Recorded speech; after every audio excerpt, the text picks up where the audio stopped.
Et l'événement, c'est un peu en 2017, où Google I/O, décide d'annoncer qu'il supporte Kotlin dans le monde de la mobilité, dans le monde Android. Alors pourquoi ils l'ont annoncé? Parce qu'ils avaient un peu les mêmes problématiques. Ils étaient bloqués sur une version de Java. Et donc, ils ne pouvaient pas facilement passer à la nouvelle version. Il fallait réimplémenter une JVM et tout. Et Kotlin avait l'avantage de fournir plein de choses, en particulier toute la partie fonctionnelle, sans changer de JVM. Donc c'était le win-to-win. Et petit à petit, après en 2019, maintenant on arrive à une version 1.3.50 de Kotlin. Le langage commence à être répandu dans d'autres domaines que la mobilité. Alors si on décrit en quelques mots Kotlin, alors c'est un langage qui est statiquement typé, orienté objet et fonctionnel comme tous les langages du moment. Et ils sont restés focusés sur une des premières volontés d'être centrés sur la productivité du développeur. Donc ça ressemble un petit peu à Java, on va dire, dans les principes. Si on voit rapidement le Hello World, donc on voit que ça respecte un peu ce principe-là, c'est qu'on essaie de garder l'essentiel en termes de lisibilité pour pouvoir exprimer notre code. Alors les forces du langage, quels sont un peu les piliers? Alors il y a un des piliers qui, souvent on retient facilement celui-là, c'est qu'on veut à tout prix dans ce langage éviter le nul pointeur exception. Il y a tout ce qui est fait pour protéger du nul. Il est dans le langage, mais en fait il est dans le système de type. On reviendra plus tard. Ils encouragent aussi tout ce qui est immutabilité. Par défaut, c'est vraiment la façon de programmer, on veut être immutable. Concis et expressif, donc on veut à la fois avoir un code qui est court, mais lisible, tout en restant lisible. Éviter la magie d'un code qui soit facile à écrire, mais difficile à comprendre. Et après, comme ils avaient déjà tout un back-end de Java, tout est resté interopérable avec l'écosystème Java. C'était un des prérequis. Alors, s'il y a des petits sondages qui sont apparus en 2019, comment on peut situer Kotlin? Effectivement, Kotlin dans la mobilité, ça a vraiment pris tout de suite. Maintenant, je crois que c'est devenu le langage numéro 1 dans le monde Android. En tout cas, tous les nouveaux projets partent sur Kotlin. Dans le back-end, ça a beaucoup évolué aussi ces dernières années. C'est vraiment monté comme une possibilité.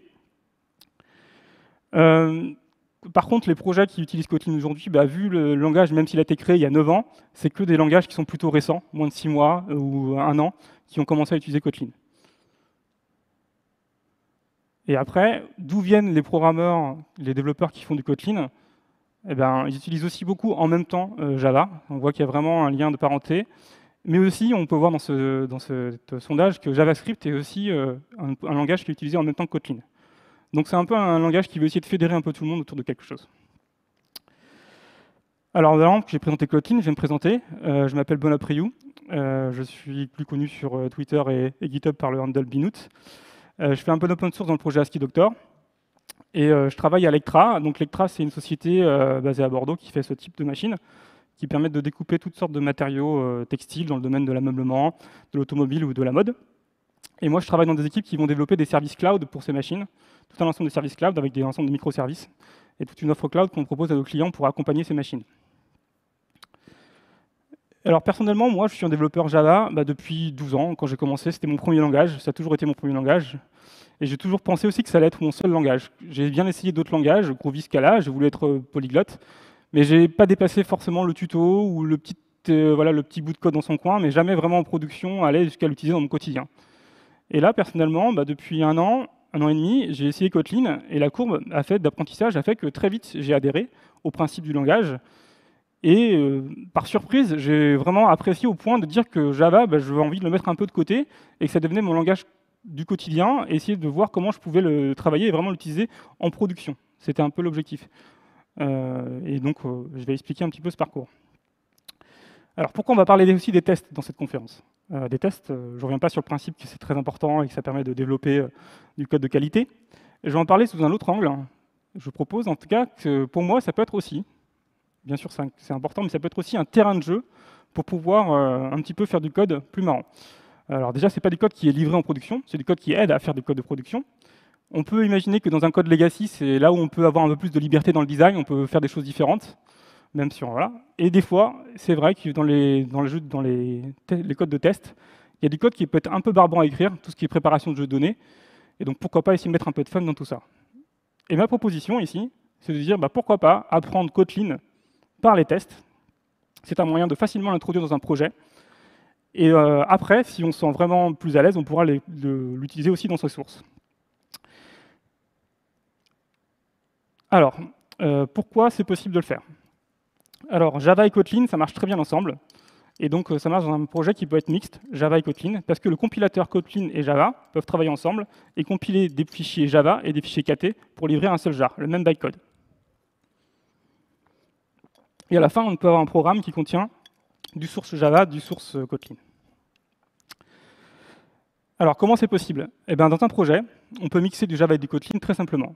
Par exemple, si on veut introduire des tests du Kotlin dans ces tests, on peut créer juste un RCRC test Kotlin, configurer le plugin Maven ou Gradle qui va bien, qui est indiqué sur la doc du site, ajouter une petite dépendance qui est le runtime de Kotlin, et on est prêt à développer du Kotlin. Donc c'est vraiment très simple, on n'a pas besoin de demander à l'intégration continue des nouveaux outils ou autres, c'est les outils du quotidien, et on peut l'introduire dans son projet.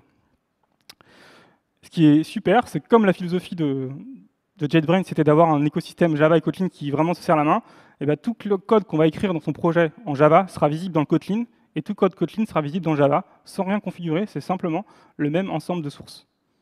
Donc c'est très facile à mixer. Alors maintenant, au cours de la présentation, je vais aborder le concept de langage Kotlin à travers des exemples de code. Donc je vais essayer d'expliquer un petit peu comment ça peut marcher. Alors, revenons à l'objectif de base, c'était de voir qu'est-ce qu'un framework de test, quand on veut essayer de voir un petit peu, définir un framework de test. Alors il faut bien sûr un runner pour lancer les tests, une librairie d'assertion et une librairie de mock. On va essayer de parcourir chacun des éléments. Alors moi, au début, j'ai commencé à faire du Kotlin, je me dis, je vais embrasser l'écosystème Kotlin, et je vais aller voir Kotlin Test, qui est un petit peu une des références, c'est inspiré de Scala Test, et il propose plusieurs styles de tests qui existent, basés sur des exemples. Donc l'exemple le plus simple qu'on voit dans la doc, c'est la string spec, où on a des tests qui sont de cette façon-là. Donc personnellement, j'étais un petit peu dérouté de ce type de test, parce que je n'avais pas l'habitude de voir ça. Et donc, mon avis, ce n'est que mon avis, je pense que quand on apprend un nouveau langage, si on peut éviter d'apprendre tout un nouveau écosystème en même temps, c'est plus facile de rester sur des choses qu'on connaît et d'apprendre que le langage. Dans le cas de Kotlin, c'est hyper simple, on peut rester avec nos outils habituels, donc par exemple JUnit dans le monde de Java, et pouvoir faire du Kotlin, ce qui évite de tout mélanger au début. Donc moi, je conseille, commencez du Kotlin, gardez vos outils, gardez JUnit, ça marche très bien. Alors on va prendre un petit exemple. Imaginons un bout de code en Java, en JUnit, un test avec du before class et avec, par exemple, là, un test qui va prendre une base de données en mémoire, qui le démarre et qui fait des tests. Très bien. Dans IntelliJ, il existe une fonctionnalité qui permet de convertir n'importe quelle source Java en Kotlin. Donc on fait bouton droit, convert Kotlin, et on obtient ça. On le run, ça marche. Et là, vous allez me dire, est-ce que c'est plus simple que tout à l'heure? Ça peut faire peur. Moi, je trouve que là, tout de suite, il y a plus d'annotations, il y a des mots-clés qu'on ne connaît pas, on vient de démarrer un nouveau langage, on voit plein de choses. Et bien, effectivement, ça se passe un peu pas très bien. Et pourquoi? Alors, pourquoi ça se passe comme ça? En fait, il faut revoir un petit peu les notions de Kotlin et revoir un petit peu les bases du langage et ce qui est important dans le langage. On va revenir au début. Comment je déclare une variable en Kotlin? Il y a deux moyens. Il y a le val et le var. Le val permet de définir une variable qui est immutable, finale, où il y a une valeur, et je ne peux pas la changer. Si je la change, j'ai une erreur de compilation. Le var permet de définir une variable qui est justement mutable, où je peux changer sa valeur à tout moment. En passant, on voit que la déclaration de variable utilise les conventions des nouveaux langages en mettant d'abord le nom de la variable, puis son type. Lorsqu'on veut déclarer du nul, le principe du langage est de définir que le nul est intégré dans le système de type. Si je déclare une variable de type string, je ne peux pas lui attribuer la valeur nulle. C'est interdit. Si je veux attribuer la valeur nulle, il faut utiliser un string point d'interrogation, qui est un type miroir, qui va inclure le nul dans le système de type. Et c'est un détail, mais ça change vraiment tout dans la suite du code. Bien sûr, on peut mixer avec des vars et du nul, et on peut voir qu'on peut faire un var, déclarer en nul, changer la valeur, remettre le nul. Ensuite, les classes en Kotlin. Les classes, ça se déclare très vite, très rapidement. On peut déclarer une classe en même temps son constructeur et en même temps les propriétés. On peut utiliser le mot-clé val pour définir que c'est des propriétés qui sont uniquement accessibles en lecture. Et si on avait mis var, ils auraient aussi eu l'écriture. Tout est public par défaut. Donc assez concis. Toute la notion de statique en Kotlin, on ne la retrouve pas immédiatement. Il n'y a pas de mot-clé statique. Il y a une notion qui correspond un petit peu, qu'on a vu apparaître dans le slide d'avant quand j'ai converti en Kotlin, c'est la compagnon object. Compagnon object, c'est un singleton associé à une classe qui permet de définir des méthodes dedans, et on peut considérer que c'est des méthodes qui sont, entre guillemets, statiques, rattachées à cette instance. Donc là, l'exemple souvent courant des compagnons. On peut déclarer une classe, par exemple, personne, ici, avec un constructeur qui est privé, parce qu'on a surchargé la visibilité publique par défaut, avec deux propriétés, name et gender. Et on introduit un compagnon object pour pouvoir mettre deux méthodes qui seront possibles d'être appelées sur la classe personne pour construire. Donc là, on voit très vite le pattern factory qui apparaît ici. On veut construire un homme ou une femme à partir de son nom, et ça permet de valoriser la propriété gender. Donc voici un exemple de compagnon object. Alors tout ça pour arriver à dire que il existe plusieurs choses possibles en Kotlin, mais il y a aussi du Kotlin idiomatique, du Kotlin qui est plutôt mis en avant. Il faut tout de suite embrasser cette philosophie, parce que ça change beaucoup de choses. Par exemple, tout ce qui est immutabilité. Le var, il faut l'éviter, il ne faut jamais en avoir. Il faut toujours préconiser le val. S'il y a un var, c'est qu'il y a un truc bizarre. Ça peut arriver, mais c'est souvent pas bon signe. Si on peut éviter aussi le type nullable, évitons-le. Gardons que des strings. Et sinon, au niveau de tout ce qui est accès statique, forcément, comme ce n'est pas disponible immédiatement dans le langage, aussi on essaie un peu de l'éviter. Si on revient à l'exemple de tout à l'heure, on voit qu'on a toutes les mauvaises pratiques. On a du var, on a des compagnons objets, on a de la complexité qui apparaît. Comment on peut s'en sortir? Le problème, par rapport à l'utilisation ici, depuis le début, je parle de Junit4. Junit4, il faut savoir que quand on run un test, à chaque test, on instancie la classe. Si on instancie la classe, on va justement jouer le code qui est mis ici par des propriétés val, par exemple, dans la classe. Et donc, on va initialiser la base de données, par exemple, dans ce cas-là, à chaque test. Donc, ça prend du temps. Donc, on a du mal à retrouver l'équivalent du buffer class qu'on avait en Java, qui permet de dire c'est un peu statique, et c'est une seule fois, et tous mes tests pour utiliser ces éléments. Comment on fait dans ce cas-là? Là, il n'y a pas de solution magique, il faut passer à Junit5. En espérant que vous avez déjà migré vers Junit5, mais c'est vraiment un conseil de migrer sur Junit5 qui change beaucoup de choses. Alors pour la petite info, c'est une refonte totale de Junit4, et ça a été grâce à un financement participatif pour vraiment refaire ce langage, ce framework, pardon. Et donc ils sont basés sur une nouvelle architecture, des annotations, des expressions, et revoir un petit peu toutes les problématiques qu'il y avait avec Junit4. Et donc un exemple, par exemple, en Junit5, il est possible de définir le cycle de vie de sa classe, et de dire par exemple qu'il y en a une seule pour tous les tests. Et dans le cas de Kotlin, ça tombe plutôt bien. Comme ça, on peut mettre le code d'initialisation au niveau de la classe avec des propriétés val, et elle sera réutilisée, elle sera jouée une seule fois, et tous les tests réutiliseront ces informations.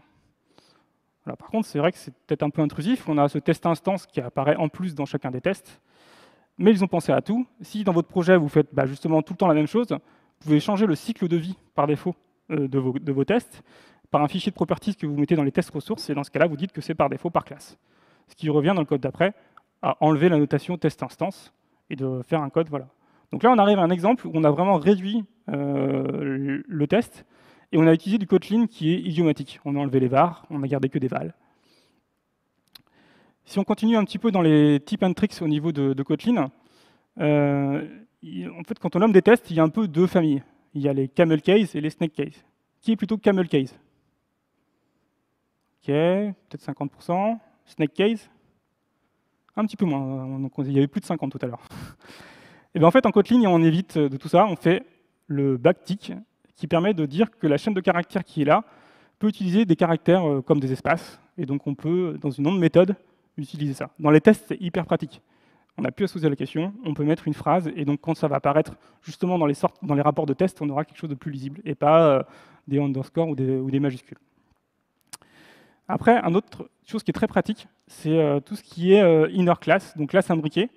Donc on peut définir dans Kotlin des classes imbriquées et utiliser ça avec le mot-clé nested de Junit, qui permet de dire que c'est un regroupement de tests au sein d'une même classe de test, pour justement regrouper soit par un type de données, type de test. Et avec Kotlin, avec la notion de inner class, on hérite de toutes les propriétés qui sont définies dans la classe. Donc le DB repo de ce bout de code est utilisable dans les fonctions qui sont définies après. Et l'avantage de faire ça, donc autre que la lisibilité de l'ensemble de la classe s'il y a beaucoup de tests, c'est qu'au niveau de la sortie du runner, on a quelque chose qui peut apparaître de choses comme ça. Donc là, on a mixé le backtick et du nested, et on peut avoir des résultats de tests qui sont vraiment sympas. Donc, à conseiller. Donc si on fait un petit bilan de tout ça, donc on est parti de ce code-là, qu'on voit tous les jours en Junit Java. On a essayé de le convertir en Kotlin, on s'est un peu trompé, et en reprenant les bases, on obtient ça. Donc là, on voit le parcours qu'il y a à faire, en tout cas, pour utiliser Kotlin. C'est pas juste convertir avec l'éditeur, il faut aussi comprendre derrière quels sont les vrais avantages du langage. Donc ma conclusion, c'est que pour commencer, moi je trouve que ça marche plutôt bien Kotlin et Junit 5. Ok, passons maintenant aux assertions. Donc là, on va parler d'un autre domaine. Alors les assertions. Hop. Alors aujourd'hui, il y a une librairie qui est fortement utilisée dans la communauté JVM Java, c'est Assergy. Pour la petite histoire, c'est un fork d'un premier langage qui s'appelait FastAssert, qui avait justement cette notion-là d'assertion fluente. Et un des contributeurs a décidé d'ajouter plus d'assertions, et la personne principale, en tout cas, qui maintenait FastAssert, a refusé. Et la personne a dit « je vais forker le projet ». Et pour une fois, il y a des forks qui marchent. Il y en a quelques-uns dans l'industrie qui ont marché, et celui-là a bien marché, parce que FastAssert, je pense que c'est mort, et Assergy est arrivé. Et ils sont partis dans le principe d'ajouter des assertions pour presque tous les types. Donc j'espère que vous l'utilisez aujourd'hui. En tout cas, si vous ne l'utilisez pas, je vous le conseille fortement. Quand j'ai commencé à aller dans l'écosystème Kotlin, il y a des choses qui sont forcément inspirées d'Assergy. AssertK, StrictK. Et pareil que pour Junit, malheureusement, il n'y a pas d'effet autre. C'est difficile aujourd'hui de retrouver la même maturité de cet écosystème Java qui existe depuis très longtemps dans un écosystème Kotlin qui démarre, qui existe depuis un petit peu, mais qui encore se cherche. Et moi, mon conseil, c'est de rester sur Assergy, et que peut-être que plus tard, quand on sera plus mature et que ces librairies sont plus matures, on pourra aller sur ces librairies Kotlin, qui proposent peut-être d'autres choses, comme des DSL, qu'on va voir en Kotlin, qui est une possibilité, mais pour l'instant, moi, je vous conseille de rester sur Assergy. Par contre, il y a des petites astuces entre Assergy et Kotlin. Alors, une première astuce, je ne sais pas si vous le faites beaucoup, mais quand on fait des assertions, ça arrive de mettre plusieurs assertions, plusieurs fois sur plusieurs lignes avec les différentes propriétés. Alors, il existe bien sûr en Assergy des fonctions de faire extract value et de tester toutes les valeurs d'un DTO, par exemple. Mais souvent, on se retrouve quand même à faire ça. Et quand on a une erreur, on tombe sur des erreurs genre 37 et 36. Ce n'est pas très contextuel. Il y a une solution en Kotlin, c'est d'utiliser la notion de data class. Data class, c'est quoi? C'est une classe, effectivement, qui est définie comme les autres, sauf qu'on rajoute le petit mot clé devant, qui s'appelle data. Et là, on hérite automatiquement, par génération automatique, du méthode toString qui est implémenté pour nous, d'un equals hashcode et d'un copy. Et ces méthodes, à chaque fois qu'on va ajouter de nouvelles propriétés, elles seront automatiquement disponibles. Alors en Java, l'équivalent, il aura fallu écrire une classe. Là, je vais aller scroller parce que j'ai pas assez.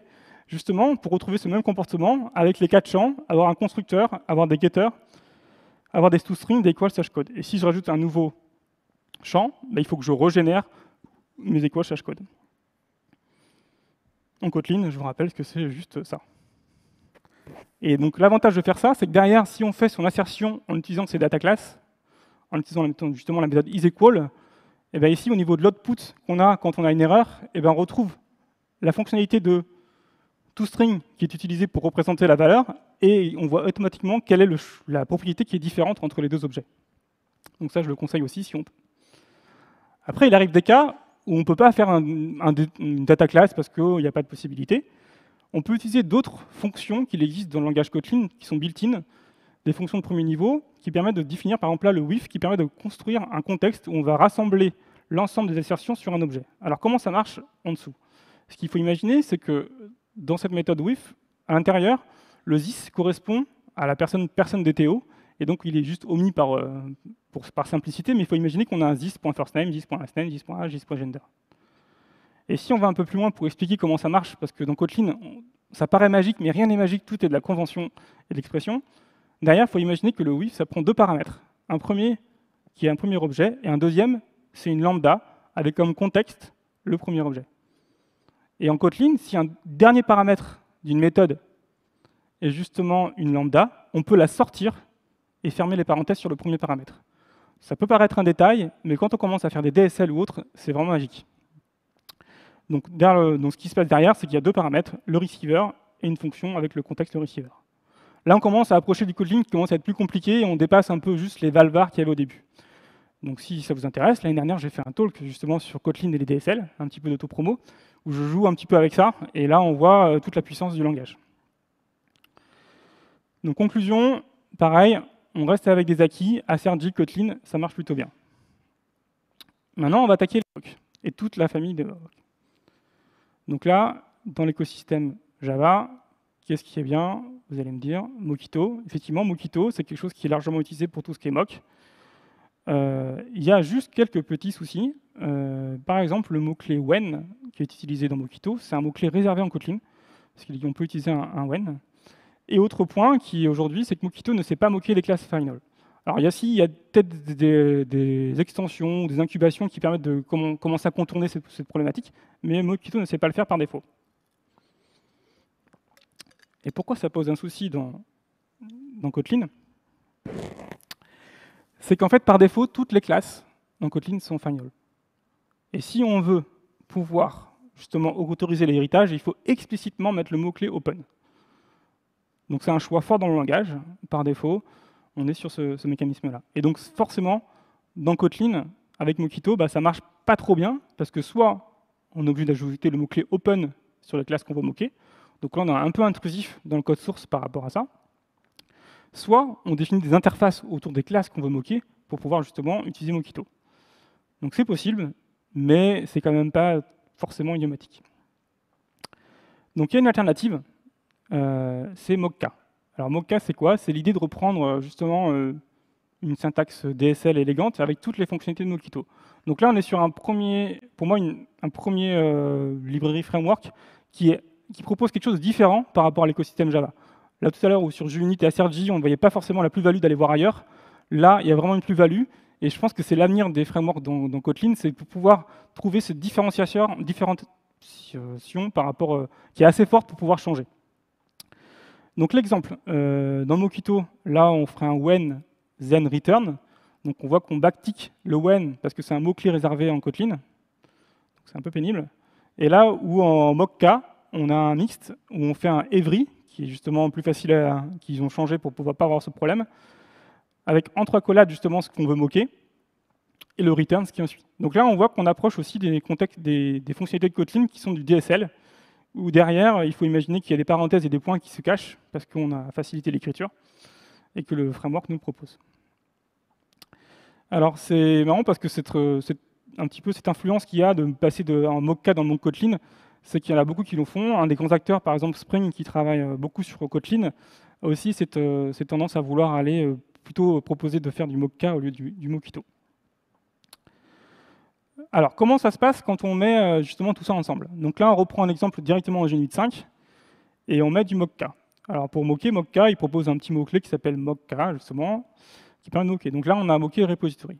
Et donc là, si vous avez suivi un petit peu ce que j'ai dit avant, malgré l'écriture qui est ici, n'est pas forcément très Kotlin idiomatique. On retrouve des nuls, on retrouve des var, on retrouve des points d'interrogation. C'est pas terrible. Et pourquoi on l'a fait ici?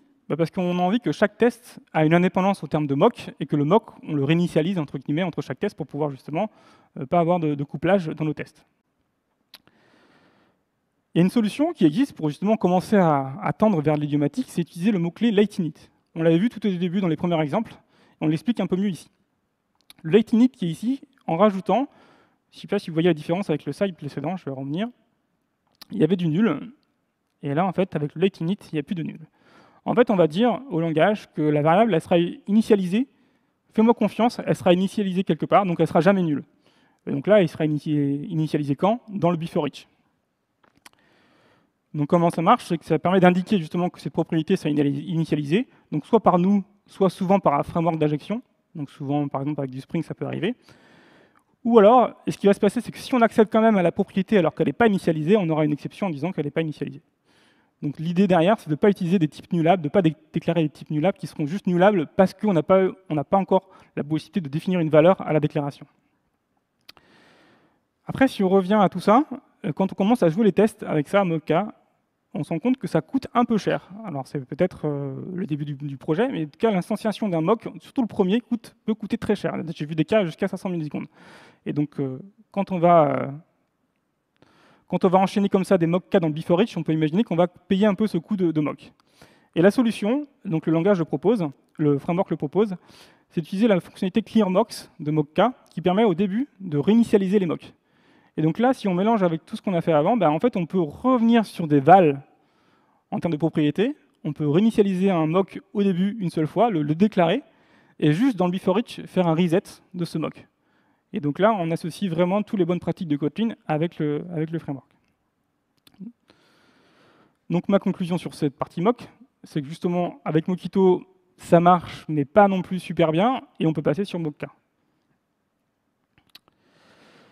Je vais rajouter 2-3 choses par rapport à un framework de test. C'est qu'il y a des choses en Kotlin qui sont vraiment sympas aussi.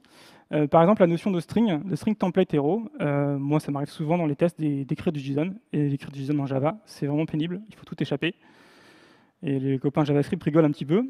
Et bien là, avec le triple double quote, qui va arriver aussi un jour dans Java, on peut définir justement un ensemble de... On peut éviter d'échapper tout ce qui est double quote. Donc pour écrire du JSON, c'est parfait. Et on peut même utiliser à l'intérieur des variables qui sont à l'extérieur de ce string, qui sont templatisées. Et donc, par exemple, on peut utiliser la valeur de age en mettant le $ devant. Donc c'est super pratique dans les tests.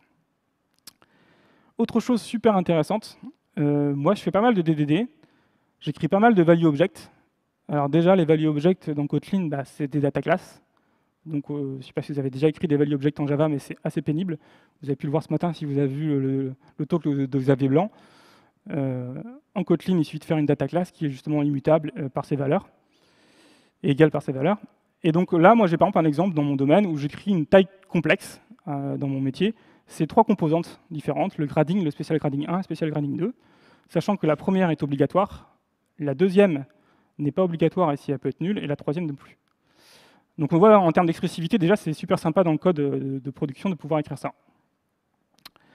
Par contre, dans mes tests, quand je veux créer de la donnée, je veux créer mes données de test, j'arrive à des choses où je commence à créer une première taille où je veux mettre juste la première composante qui est le grading et la deuxième. Donc là, on voit une fonctionnalité de Kotlin qui est pas mal, qui est le nommage des paramètres. Donc je peux mettre le nom des paramètres et éviter justement de nommer le paramètre, d'utiliser le troisième paramètre que j'ai pas envie, qui a une valeur par défaut nulle. Donc je fais mes différents cas, la size 2 qui est justement avec les 3 composantes ou la size 3. Donc là, c'est pénible à écrire. Et bien, qu'est-ce qu'on fait en Kotlin? On peut faire des choses qui sont assez magiques, c'est les fonctions d'extension. Quand on commence à toucher à ça, ça ouvre plein de portes. Et c'est quoi? L'idée là, c'est de dire que le type string, je veux lui rajouter une nouvelle méthode dans mon projet, c'est le toSize, qui va justement convertir un pattern que j'ai dit. Donc là, j'ai décidé de choisir le séparateur virgule entre mes 3 composantes pour le convertir vers l'objet size. Et donc ça, c'est possible de le faire sur ces types à soi. Donc on peut décrire comme ça, entre guillemets, ajouter des nouvelles méthodes à des objets. Donc l'exemple que moi j'ai souvent dans mon domaine, c'est que je veux avoir un domaine très pur, mais par contre dans mes couches d'infrastructure, d'interface, je veux la conversion en JSON. Et bien, je peux ajouter une méthode d'extension toJSON à ce domaine, et je ne le mets pas dans le domaine, je le mets que dans mon infrastructure, et comme ça j'ai accès par complétion à un toJSON. L'exemple ici, c'est le toSize. Et comment ça marche derrière pour coder cette fonction? Et bien, on écrit une fonction en mettant en premier un string point qui définit justement sur quelle classe cette nouvelle fonction va être utilisée, avec le type de retour, et à l'intérieur, on fait le code. Et le this correspond justement à l'instance de string qu'on est en train de travailler. Donc, je passe sur le détail de l'implémentation, mais l'idée est là. Et donc là, forcément, dans ces tests, il y a plein d'endroits où on peut commencer à faire ça. Et quand on a commencé à jouer avec ça dans ces tests, on sera plus mature pour l'utiliser dans son vrai code de production, parce qu'au début, ça peut faire un peu peur de pouvoir ajouter ces méthodes d'extension, mais quand on y goûte, c'est assez magique. Donc en résumé, si je fais un petit bilan, Kotlin, dans les tests, si vous voulez commencer à en faire, vous pouvez garder vos acquis sur JUnit 5, ASRJ, juste basculer sur Mocha, et vous avez déjà un framework de test qui va vous changer la vie. Vous allez vraiment voir une différence en termes de productivité, et vous allez apprendre le langage. Et quand vous aurez appris le langage, vous pourrez être plus mature pour justement le mettre peut-être dans vos sources, et peut-être commencer des projets en Kotlin immédiatement. Voici ma recommandation. J'espère que vous êtes convaincus par cette proposition. Et un petit retour d'expérience personnelle dans le projet actuel où je suis, où on a fait un projet, donc on a 7 microservices en Spring Boot, on travaille dessus depuis 2 ans. On avait 50 000 lignes de code en Java. Donc depuis 1 an, on a commencé à vraiment se pencher sur Kotlin petit à petit. On n'a pas forcément fait l'apprentissage par les tests, parce que c'est ce que je propose aujourd'hui avec le retour d'expérience, mais on avait commencé à faire des petits outils à côté, et en mettre petit à petit, migrer. Et on a décidé de migrer progressivement notre code Java vers Kotlin. Et aujourd'hui, on a sur les 7 microservices, 5 qui sont en full Kotlin, 2 autres qui sont en cours de migration et qu'on espère, j'ai fait un pari avec un collègue qu'on finira avant la fin de l'année. Et on arrive à un bilan aujourd'hui d'avoir 35 000 lignes de code, 10 000 en Java et 25 000 en Kotlin. Ce qui fait quand même un chiffre de 30% de lignes de code en moins. Et bien sûr, on n'a pas fait que ça toute l'année. C'est qu'on n'a même pas demandé l'autorisation de notre PO, on a fait ça en fonction, avec les nouvelles fonctionnalités qui arrivaient, qui touchait à un code Java, on l'a converti en Kotlin, et on a profité, sur les prochains bouts de code qui tombaient dessus, de la productivité qu'on pouvait gagner. Donc c'est vraiment du gagnant-gagnant. Donc pour moi, c'est vraiment 30%, c'est vraiment en charge mentale. On se rend compte qu'on a moins de choses à lire que ce qu'on avait avant. Et si on réfléchit, les 50 000 lignes de code que j'avais en Java, si on avait continué à faire du Java, peut-être qu'aujourd'hui, j'en aurais 70 000 par rapport à tout ce qu'on a rajouté en termes de fonctionnalités. Et vous allez me dire, on va forcément perdre un peu de lisibilité, ça va être compliqué. Bah, à mon avis, non. C'est que même on en a gagné. Le gros exemple, c'est les data classes. Les value objects en DDD, on en avait plein. On a gagné vachement de lisibilité. Et même sur les streams Java, qu'on utilisait aussi beaucoup, il y a plein de cas où l'API stream, elle est sympa, mais elle est un petit peu verbeuse. Et dans des cas très simples où on veut faire un stream map collect, ben en Kotlin, on a immédiatement sur tout itérable un map qui va construire une nouvelle liste, mais c'est ce qu'on fait déjà avec un stream map collect. Et rien que ça, partout dans le code où on commence à réduire de 1 ligne, 2 lignes, 3 lignes en termes de lisibilité, ben forcément, ça se passe beaucoup mieux. Et ce qui est bluffant aussi, c'est qu'en termes d'adhérence de l'équipe, très vite, les gens ont adhéré à ce principe-là et ont aimé convertir en Kotlin avec tous les gains qu'ils pouvaient avoir. Donc lundi matin, ce que je vous conseille, en espérant que vous avez déjà Unit 5 et IntelliJ, vous configurez, vous allez sur le site de Kotlin, vous prenez le petit bout de code Maven ou Gradle, vous le mettez, vous créez un CSS test Kotlin, vous ajoutez Mocha si vous voulez faire un petit peu de mock, et vous écrivez une première classe de test en essayant de suivre tous les conseils que j'ai donnés. Et vous allez donner vos propres avis. Et mon avis, c'est que vous allez continuer à l'écrire. Si par contre, votre manager vous dit non, vos collègues ne sont pas convaincus, il y a une autre possibilité, c'est que vous pouvez contacter Electra. On fait déjà du Kotlin, on a encore un petit peu de migration à faire, mais on va en faire. Et on a aussi plein d'autres trucs sympas dans la stack technique. Et on recrute à tous les postes. Donc si ça vous intéresse, n'hésitez pas donc, à envoyer un mail ici, à me voir après ou aller voir notre stand pour pouvoir justement discuter des opportunités qu'on peut avoir. Pour aller plus loin, j'ai mon repo GitHub avec justement tous les slides de ça. Il y a le blog Lectra qui a été aussi lancé cette année, où on a des articles qui sont justement sur Kotlin, sur notre retour d'expérience. Donc n'hésitez pas aussi à aller voir, il est public. Et si vous ne voulez pas du tout installer des choses, vous pouvez aussi jouer avec le langage Kotlin en allant directement sur les Koans, le Kotlin Lang. Vous pouvez jouer en live des petits exos Kotlin sans rien installer et c'est exécutable dans le navigateur. Donc voilà, je vous remercie pour cette conférence et si vous pouvez donner un feedback, c'est super, super.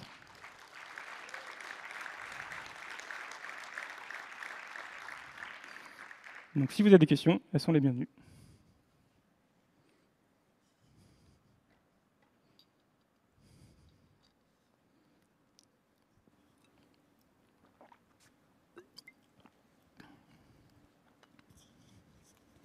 Plus une question générale sur Kotlin. Est-ce qu'on est un peu bloqué par les JVM ou par le JDK parce que maintenant, le rythme de vie des versions de Java commence à bouger beaucoup. Les raisons pour lesquelles on était parti sur du Kotlin, Google était parti sur du Kotlin, justement, ils étaient bloqués sur les JVM. Est-ce qu'il y a des contraintes fortes par rapport à cela? Aujourd'hui, le Kotlin qu'on run en prod, il est sur du Java 11. Moi, je choisis de rester sur un Java 11 STS. Et pour moi, il n'y a pas d'incompatibilité avec des versions de Java récentes. Je n'ai pas fait les tests sur les dernières versions de Java, mais ça se passe plutôt bien. Et on a, en même temps, une contrepartie, c'est qu'on a moins l'envie d'aller sur des nouvelles versions de Java, parce que le langage de base nous offre plein de choses qu'on n'a pas dans le langage Java, même en 11.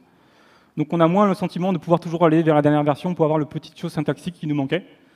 Donc on ressent moins ça. Donc c'est une contrepartie. Donc on peut rester juste sur du runtime 11 qui a sûrement des optimisations et ça suffit, et pas forcément des syntaxes du 12 ou du 13 de Java, quoi.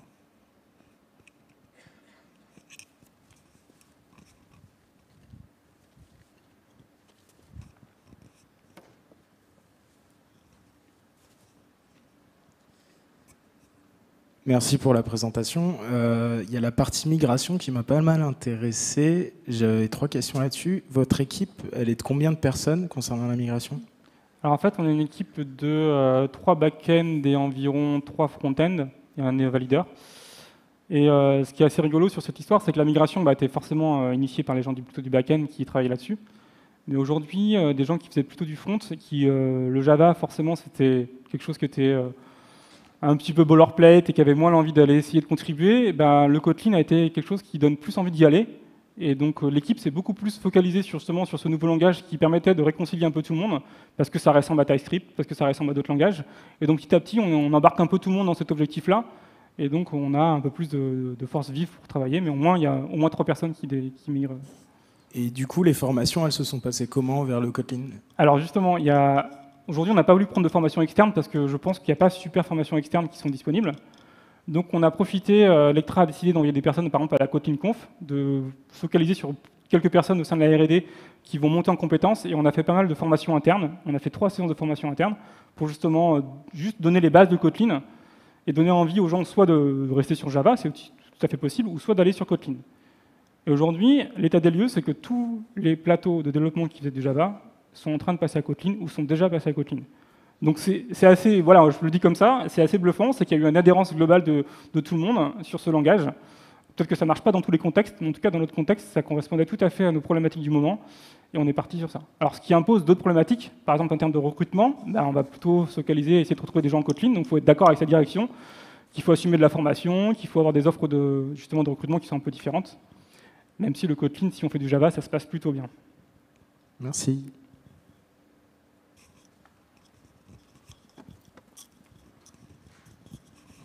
Alors en fait, moi, il y a un truc qui m'a interpellé, c'est un truc un peu spécifique, mais tu montrais dans tes exemples de noms de méthodes, des méthodes avec des espaces dedans et des backcots, et en même temps, dans l'implémentation, tu faisais des appels avec des espaces aussi. Je me pose la question, à quel moment il sait qu'un espace c'est un point ou pas en fait? C'est le backtick. C'est le backtick qui vraiment détermine un espace de code où justement, là on est sur des espaces qui sont compris dans une déclaration de variable ou de nom. Et quand on a des espaces et qu'il n'y a pas de backtick, c'est que derrière en fait on a une fonctionnalité de infix en Kotlin qui permet de dire justement une méthode qui a un seul paramètre. Et si on la met infix, on peut enlever le point et les parenthèses et mettre un espace à la place. Donc c'est ça qui permet de différencier les deux contextes. Et donc ça, c'est là où on commence à toucher du Kotlin déjà un peu plus évolué et il faut y aller petit à petit. Il ne faut pas tout mélanger, commencer par les bases. Et quand on a les bases, après, on peut comprendre ces mécanismes-là qui sont puissants, mais qui sont assez différents de ce qu'on peut connaître en Java. Ok, merci.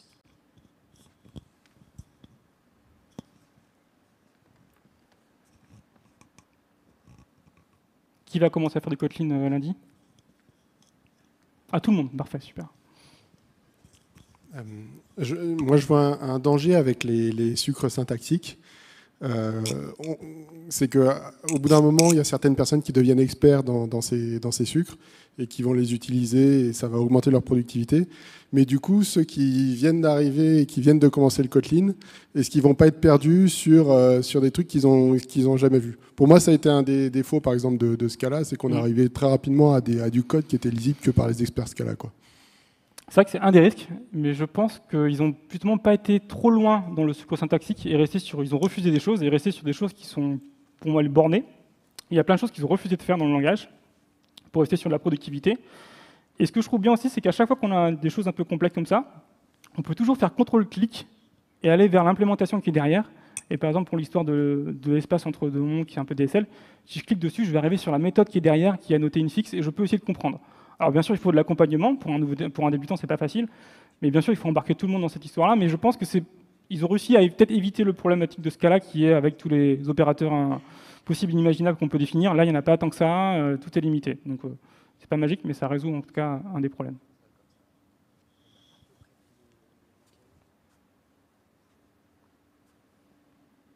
Une dernière question, si vous voulez. Eh ben, merci. Merci beaucoup. Merci.